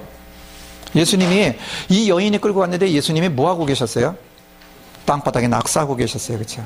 예, 예, 그냥 우리가 속된 말로 표현하자면 예수님은 그 여인에게 관심 안 두시고 딴짓하고 계셨다는 거예요, 그렇죠? 딴짓하고 계셨어요. 여러분, 세상에서 가장 섭섭하고 상처를 입히는 사람이 누구예요? 무관심한 사람이에요, 그렇죠? 거들떠도 안 보는 사람이, 눈꼬리로도 안 쳐다보는 사람. 어쩌면 그 현장은 그런 현장이었다고요, 그렇죠? 뭔가 기대할 수가 없었어요. 어떻게 하면 좋습니까? 라고요. 또 기대할 수 있어요. 저 양반 입에서 나오는 대로 내가 살고 죽음이 결정되어졌는데, 근데 기껏 일어나서 뭐 하세요? 너희 중에 죄 없는 자가 먼저 돌로 쳐라. 그리고 또 주저앉으세요. 뭐가 그렇게 재미난지 간단하게 얘기하고 또 주저앉아서 또 딴짓하고 계세요. 여러분, 그런데 그게 안정감 있는 메시지였어요? 아니요. 여러분, 그 이야기 들어보면요, 되게 무서운 얘기예요. 뭐요? 너희 중에 죄 없는 자가 먼저 돌로 쳐라. 이거 풀이하자면 뭐냐면, 너희 중에 죄 없다고 생각하는 자가 먼저 던지기 시작하면 그 다음부터 던지는 건 죄 아니라는 거예요. 저 같은 사람이 껴있으면 정신줄 놓고 안 그런 척하고 던지면 그냥 가는 거예요, 그치? 말씀 한마디를 해도 살아날 수 있는 가능성을 얘기한 게 아니라, 그렇죠? 예?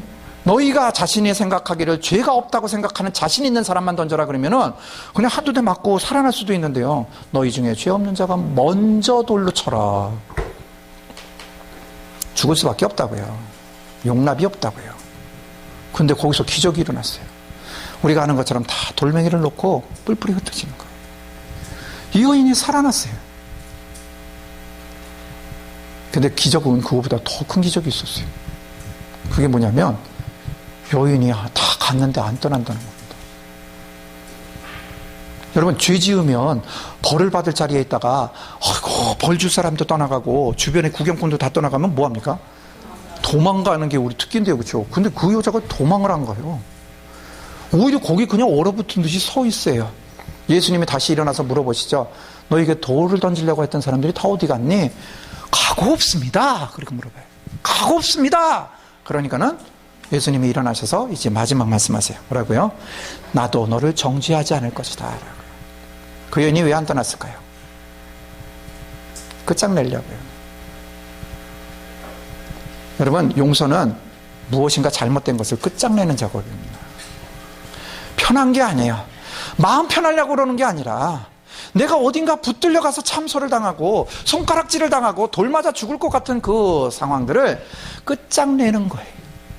나에게 있어서 자유함을 빼앗아가는 것들을 끝장내는 작업이 용서입니다. 여러분, 이 용서에 대해서 우리가 살펴보자면 용서에는 종류가 있는데 제일 첫 번째, 누구한테 용서받아야 돼요? 하나님께로부터 용서를 받아야 돼요. 두 번째는 누구한테 용서받아야 돼요? 공동체 안에서 용서를 받아야 돼요. 가족이면 가족 안에서 정확한 용서가 있어야 됩니다. 교회 안에서도 용서가 분명히 있어야 돼요. 왜요? 그래야 풀어준다고요. 그래야 자유해진다고요. 우리 좌우에 계신 분께 우리 지금 구체적으로 용서할 일은 없지만 우리 연습 삼아서 한번 해보겠습니다. 용서하고 사랑하고 축복합니다. 네, 다시 한번 다른 사람한테 당신을 용서하고 사랑하고 축복합니다. 예, 뭐 하셔야 된다고요? 용서하고, 그 다음에 뭘 결정하셔야 돼요? 사랑하는 거 결정하셔야 돼요. 예? 사랑하고 축복합니다. 우리 이러한 선포가 있어야 됩니다. 자, 또 뭐요? 바로 내가 누군가를 아프게 했다면 용서를 받아야 돼요. 그렇죠? 그 상대에게 가서 받아야 돼요. 마지막으로 나를 아프게 한 사람들을 용서해 주어야 합니다. 자, 용서에는 이렇게 네 가지의 용서가 있어요. 하나님께로부터 용서를 받는 것, 공동체 안에서 용서를 받는 것, 내가 누군가를 아프게 했다면 용서를 받는 것, 마지막은 나를 아프게 한 사람을 용서해 주는 것. 여러분, 그렇다면 이 종류로 보자면 받는 용서가 많습니까? 해주는 용서가 많습니까? 용서의 종류에서 받는 게 많아요? 해주는 게 많아요? 받는 게 많아요. 그렇죠? 하나님께로부터 받아야죠. 공동체 안에서 받아야죠. 내가 아프게 한 사람들한테서 용서를 받아야죠. 해주는 건 하나입니다. 여러분, 그냥 이렇게 느낌상 이야기하자면 용서를 해주는 게 쉽습니까? 받는 게 쉽습니까? 느낌상. 해주는 게 쉬워요? 받는 게 쉬워요? 오, 할렐루야. 그건 이성적이고요. 사실은 느낌은 받는 게 좋잖아요. 그렇죠? 해주는 거는 그냥 내가 억울해서 좀 이따가 해주고 용서는 빨리 받았으면 좋겠는데요. 여러분, 그런데 우리가 이성적으로 분별하면 가장 쉬운 게 뭐예요? 해주는 게 쉽지 받는 건 어려워요. 왜요? 그 사람의 마음이 돌아서기 전까지는 용서를 받아낼 수가 없거든요. 여러분, 하나님께서 강조하시는 게 뭐예요? 용서를 해주는 것을 강조하십니까? 용서를 받는 걸 강조하십니까? 용서를 받는 걸 강조하세요.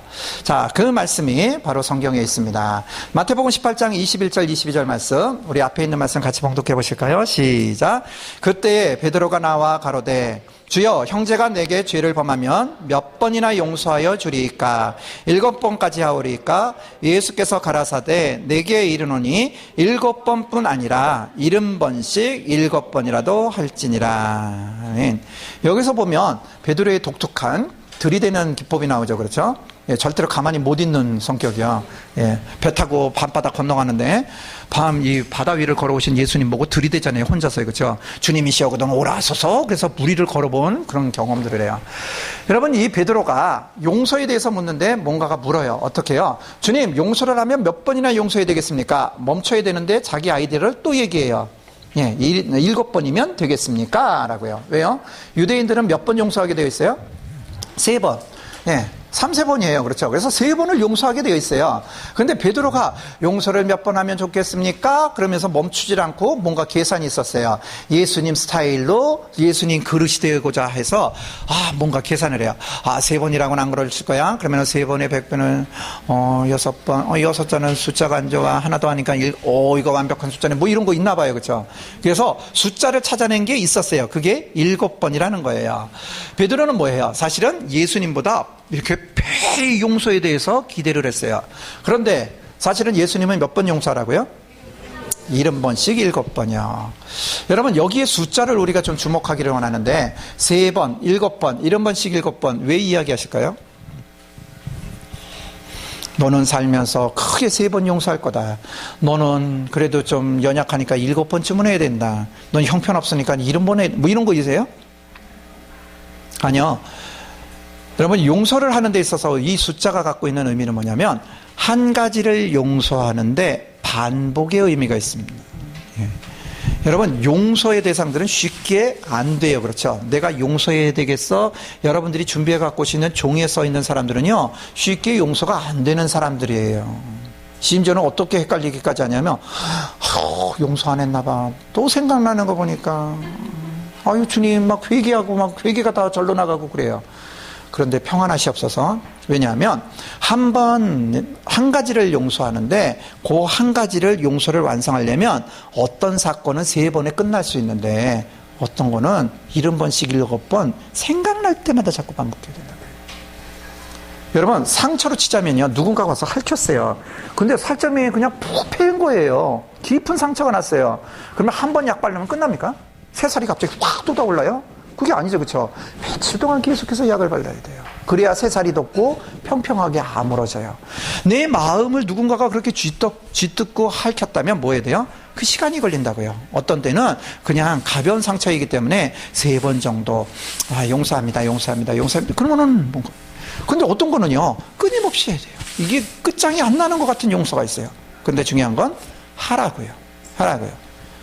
왜 해야 될까요? 왜 해야 될까요? 너무너무 억울해서 못하겠어요. 그렇죠? 그런데 하라고 말씀하세요. 왜요? 이제 그 비유의 말씀을 하시면서요, 예수님이 가만히 70번씩 7번 용서해야 된다. 그래서 정의를 딱 내렸는데, 이렇게 보니까요, 이 소리를 들은 베드로부터 시작해가지고 제자들이요, 두꺼비가 파리 잡아먹고 앉아있는 것처럼 눈만 껌뻑껌뻑하고 이해가 안 되는 듯 하면 예수님이 또 친절하시잖아요. 그렇죠? 그래서 뒤에 따라오는 게 있어요. 뭐요? 비유의 말씀을. 그래서 세상의 그 누구에게는 가르쳐 주지 않지만 너희들에겐 가르쳐 준다. 그러면서 비유로 말씀하세요. 여러분, 용서를 말씀하시면서 비유가 뭐였어요? 어떤 사람에게 큰 빚진 진 사람이 있는데 잡아다가 빨리 갚아라. 용서해 주십시오. 그래서 비탄 갚아놨는데 가다가 친구 만나가지고 멱살 잡고 갚아라. 못 갚는다. 뭐 이거요. 예. 여러분, 예수님이 용서에 대해서 말씀하시는데 왜 돈 얘기를 하실까요? 예수님이 하나님이시대요. 그렇죠? 그러니까는 용서할 거리 중에 제일 많은 게 아마 돈하고 관계된 걸 그럴까요? 여러분, 이 돈은이라는 것의 특징은 셈이 정확합니다. 네. 내가 뭔가를 꾸며서 이자 얼마 줄게 라고 약속을 했으면 줘야 돼요. 그렇죠? 심지어는 뭔가 큰 덩어리가 있지만 몇 원, 예를 들면 뭐 12만 3,560원 그러면 60원도 갚아야 돼요? 안 갚아야 돼요? 갚아야 돼요. 치사하게 그거 탕감해주지 60원까지 받으려고 그러냐? 사실은 그거 얘기하는 사람이 잘못된 거예요. 그렇죠? 재정이라는 것은 몇 원까지 정확하게 셈이 갈 수 있다는 겁니다. 중요한 건 뭐냐면 예수님이 그 비유를 드시는 것은 바로 그렇게 정확한 셈이 나오는 거지만 뭐라고요? 포기해달라고. 용서의 정의가 무엇이냐면 바로 이 재정적인 면에 있어서 계산이 정확하게 나오지만 모든 것들을 포기하는 마음이 용서다라는 거예요. 셈하지 말고 포기해달라고 하는 것이 용서입니다. 여러분, 그래서 용서의 정의를 보자면 마땅히 받아야 될 권리를 포기하는 게 용서예요. 왜요? 우리가 그렇게 심각한 사람이 아닌 줄 하나님이 더 잘 아세요. 용서한다고. 맨 처음에는 내 눈에 흙이 들어가기 전에는 안 해. 그랬던 사람이요. 가만히 시간이 지나면 마음이 누그러지고 분노도 누그러져서요. 에휴, 용서하고 말지 뭐. 이런 마음이 들어오기 시작해요. 그런데 용서가 완성이 잘 안 돼요. 왜 안 돼요? 이 셈하는 것 때문에 그래요. 아유, 그래, 아유, 너는 그렇게 나한테 아프게 했어도 내가 그거 안 기댄다, 안 기대.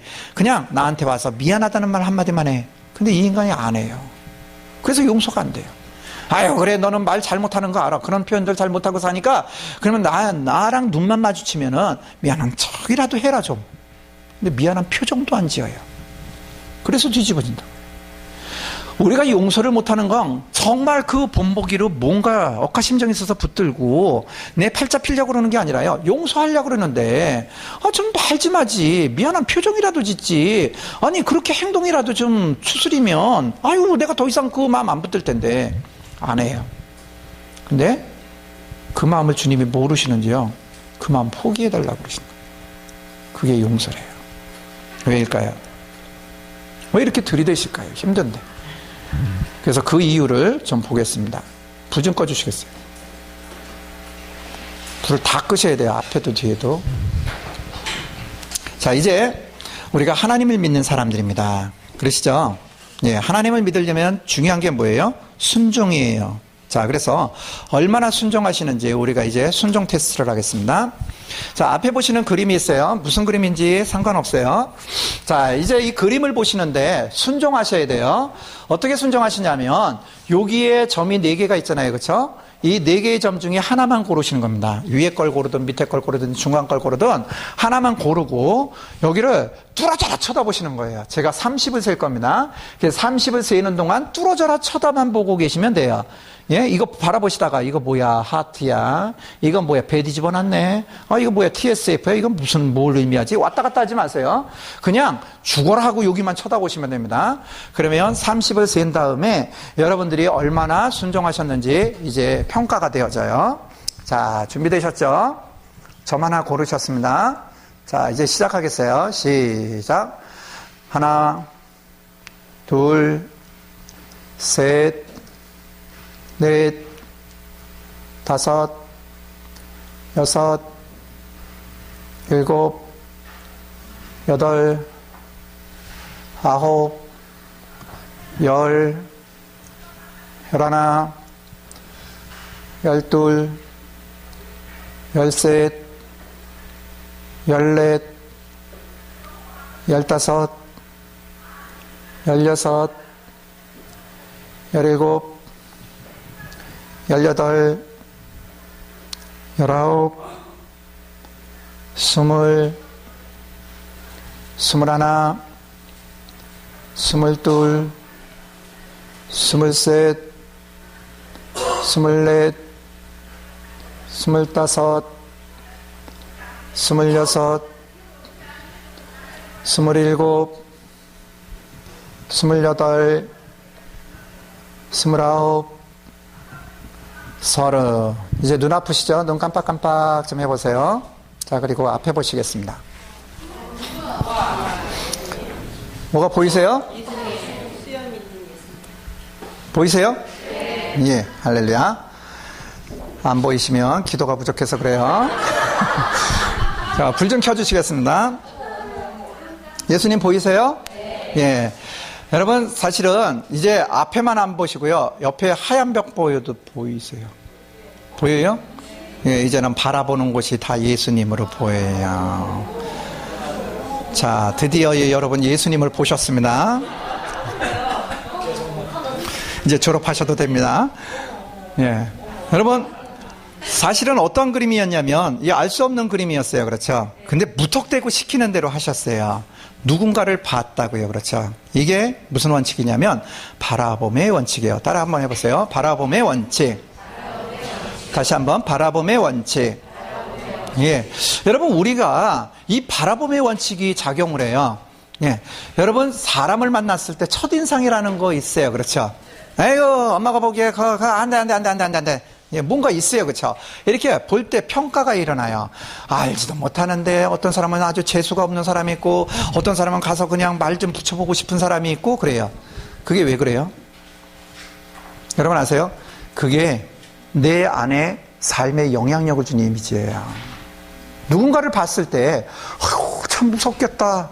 그런데요, 내가 사실은 보고 느낀 게 하나 있어요. 사람을 처음부터 끝까지 그 사람이 어떻게 살았는지 모르는데도 탁 와서 느낌이 왜 일어나냐면, 보니까요, 눈에 확 들어온 게 하나가 있어요. 와, 저 양반 저 호랑이 눈썹에 우리 아버지도 호랑이 눈썹이 장난이 아니었거든. 되게 무섭거든. 그러면 저 사람도 무서울 거라는 거예요. 그렇죠? 아이고, 저 목소리 봐라, 아이고, 몇 년 전에 나 사기치고 도망간 인간하고 목소리가 똑같네. 여러분, 그러면 그 사람 신뢰할 수 있을까요?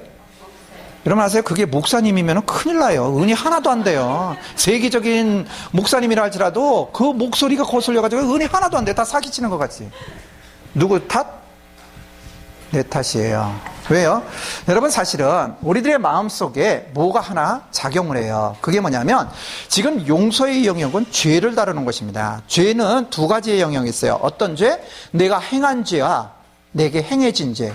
내가 한 죄가 있고 내가 당한 죄가 있어요. 여러분, 지금 좌측에 있는 사람이 아버지예요. 아버지가 막 자녀에게 독소를 퍼붓어요. 그런데 어느 날 하나님을 믿기 시작하면서 이 사람이 하나님 앞에 회개했어요. 뭐요? 우리 아들에게 독소를 퍼부었습니다. 하나님 그걸 죄로 고백합니다. 용서해 주세요. 그래서 아버지는 죄가 회개되어서 끝났다고요. 그런데 아들에게는 뭐가 있어요? 그것을 뒤집어 쓴 게 있다고요. 제가 비가 온 이후에 길을 걸어가다가요, 웅덩이가 있는지도 모르고 지나가는데 갑자기 차가 지나가면서요 물을 꽉 해가지고 제가 뒤집어 썼어요. 이거 누구 책임이에요? 지나가는 사람 책임이에요. 그렇죠? 그 자동차 책임이에요. 근데 제가 깨끗해요? 더러워요? 더러워요. 여러분, 제가 이렇게 더러워졌는데 차 때문에야, 차가 그런 거야, 그러면은 제가 깨끗해져요? 아니요, 더러움은 여전히 있다고요. 왜 용서해야 되냐면 마음속에 죄를 경험했는데 이거를 풀어내지 않으면 인생의 모델이 그 양반이라고요. 맞아본 사람이 때려요. 시집살이 해본 사람이 시집살이 시켜요. 욕을 들어본 사람이 욕설을 해요. 왕따 당한 애들이요, 전학시켜봤자 두 가지 중에 하나예요. 똑같이 당하거나 아니면 가가지고 오히려 남을 그냥 못살게 왕따 시켜버려요. 왜요? 죄를 경험했기 때문에. 왜 가슴이 아프고 괴롭고 힘든데 너 용서해 줬으면 좋겠어. 아유, 네 권리를 포기했으면 좋겠어. 왜 그러냐면 궁극적으로 하시는 이야기가 뭐냐면 너도 그런 사람이랑 똑같이 해. 여러분, 미워만 하고 용서를 하지 않은 사람은요, 어느 틈엔가 보면 내가 반사를 하고 있어요. 당한 대로 해주고 있어요. 복수하려고 그런 게 아니라고요. 그런데 네가 그렇게 하니까 나도 그렇게 할 수밖에 없어, 이렇게 얘기가 나가게 돼요. 여러분, 오늘 저녁에 우리가 하고자 하는 것이 그겁니다. 힘드세요? 근데 하셔야 돼요. 누구를 위해서? 나를 위해서. 죄와 상관없이 살기 위해서. 죄에서 자유해지기 위해서. 이거는 내가 원한 것이 아니었는데 내게 뒤집어 씌워진 것이 되나서 그대로 그렇게 할 수밖에 없다. 부모가 나를 무시했습니까? 폭언을 했습니까? 풀어줘야 돼요. 왜냐하면 어느 틈엔가 닮아 있거든요. 똑같이 하고 있거든요. 나는요, 우리 아버지처럼요, 알코올 중독자가 안 될 거예요. 알코올 중독자가 되어서, 우리 엄마 그렇게 때리고, 우리들 못 살게 굴고, 난 그런 아버지 안 될 거예요. 결정했어요. 그런데요, 십수년이 지난 어느 날 거울 앞에서 보니까 누가 보인다고요? 아버지가 보인다고요. 그렇죠? 아니요. 진짜 술 안 마시고 성공하는 사람도 있는데요. 그런데 정확하게 이야기하자면 외부에서 알코올 중독자 가정을 돕지 않는 이상은 그 가정에서는 100% 알코올 중독자 자녀가 나옵니다. 그런데 반을 나눠요. 케이스가 있어요. 어떤 케이스가 있냐면 50%는 진짜 알코올 중독자가 나와요. 아버지랑 똑같이 술 마시고 똑같이 그러는 거예요. 그런데 나머지 남겨진 반은 어떤 사람이냐면 드라이 알코올릭이 나와요. 마른 알코올 중독자라고 하는 사람이 나와요. 그 사람은 왜 마른 알코올 중독자라고 그러냐면 술은 안 마셔요. 실제로 안 마셨다는 거예요. 그런데 말하는 게 무슨 술 먹은 사람처럼 주사하는 것처럼 얘기해요. 주소 생기고 콧소리하고 폭력을 행사하고 그래요. 성격은 똑같이 닮은 거예요. 왜요? 인생의 모델이 그 사람이었다는 거예요. 인생의 기준이 그 사람처럼만 안 되면 되는 거예요. 그러다 보니까는 어느 틈엔가 닮게 되었다라는 겁니다. 누구 닮아야 된다고요? 여러분, 눈에 뭐만 보인다고요? 그렇죠? 여러분, 주님을 보면 우리가 어디를 보든지 주님의 형상이 보이고 주님이 행하시는 일들이 기대가 될 텐데요. 우리가 그렇게 살지 못하는 이유는 내 마음속에 누군가를 묻고 있기 때문입니다. 여러분, 우리나라는 아직 그런 적이 없지만 여러분, 외국에는 교도소에 하얀 깃발이 걸릴 때가 있대요. 언제요? 교도소가 비었다고요. 교도소가 비면 하얀 깃발을 건대요. 다 내어줘야 합니다. 내 인생에 있어서 나에게 생각 속에, 습관 속에 어떠한 것에든지 영향력을 주는 것이 예수 그리스도 이외의 모든 것들은 다 내어줘야 한다는 겁니다. 꼭 커야만 상처가 아니에요. 상담학교 와서 이제 오시면 배우시겠지만 우리들의 상처는 A형 외상과 B형 외상이라는 것이에요. B형 외상은 학대당한 거예요. 두들겨 맞은 거예요. 나는 감사하게도 좋은 부모 만나가지고요. 그런 일은 없었어요. 상처가 없는 게 아니에요. 좋은 부모인데 배려하지 못했어요. 보살펴주지 못했어요. 그저 열심히 맞벌이 해가지고요. 애 공부시키는 데 있었지 머리 한번 쓰다듬어 주지 않았어요. 그러면요, A형 외상이라는 게 와요. A형 외상은 마땅히 받아야 되는데 받지 못하는 거예요. 엄마, 아빠, 왜? 왜? 우리 사랑하는 아들, 우리 이쁜 딸 왜 나 불렀어? 반응해줘야 되는데요. 그런 거 안 해주면 이건 마땅히 받아야 되는 거잖아요. 근데 못 받으면 이게 트라우마라고요. 왜 마음속에 아내가 있고 남편이 있고 자녀들이 있는데 가을 타나 봐, 왜 이렇게 외로워? 아니요, 가을 타는 게 아니라요, 이게 정서가 올라오는 거라고요. 왜요? 주변에 있는데도 불구하고 그런 밀접한 관계를 못 해봤기 때문에. 안아보지도 않았어요. 손 붙잡아보지도 않았어요. 그러니까는 괜히 외로운 거예요. 채워야 합니다. 여러분, B형 트라우마 아주 심각한 외상이 아니라요, 정말 그러한 마땅히 받아야 되는데 받지 못하는, 따뜻한 음식 한번 받아보지 못하는, 정말로 수고했어 라는 이야기 한번 해보지 못하는 이 상처가 우리의 삶을 굉장히 흔듭니다. 용서하세요. 그리고 무소부지하신 하나님, 그 과거에도 그곳에 계셨던 하나님, 그 하나님을 그곳에서 만나시면 회복되어집니다. 내가 그때 어려서 몰랐는데 지금이라면 그 하나님을 찾았을 텐데 그때 찾지 못했네. 그때도 계셨죠. 그래서 우리가 오늘 저녁에 그래서 이제 하나님 앞에 나아가서 그 사람들을 풀어주고 이제는 주님만 닮겠노라고, 그들에게 기대하는 것이 아니라 이제 주님께 기대하겠노라고, 이제 주님과 함께 살아가겠노라고 고백하는 그러한 회복이 있기를 기대합니다. 예, 우리 시간이 많이 지나서요, 이제 우리 빨리 식사부터 하고 오셔야 될 것 같습니다. 그래서 식사하신 다음에 우리 가족의 시간으로 마무리하고 이제 진행하도록 하겠습니다. 예, 우리 좌우에 계신 분 우리 격려하실까요? 수고 많으셨습니다.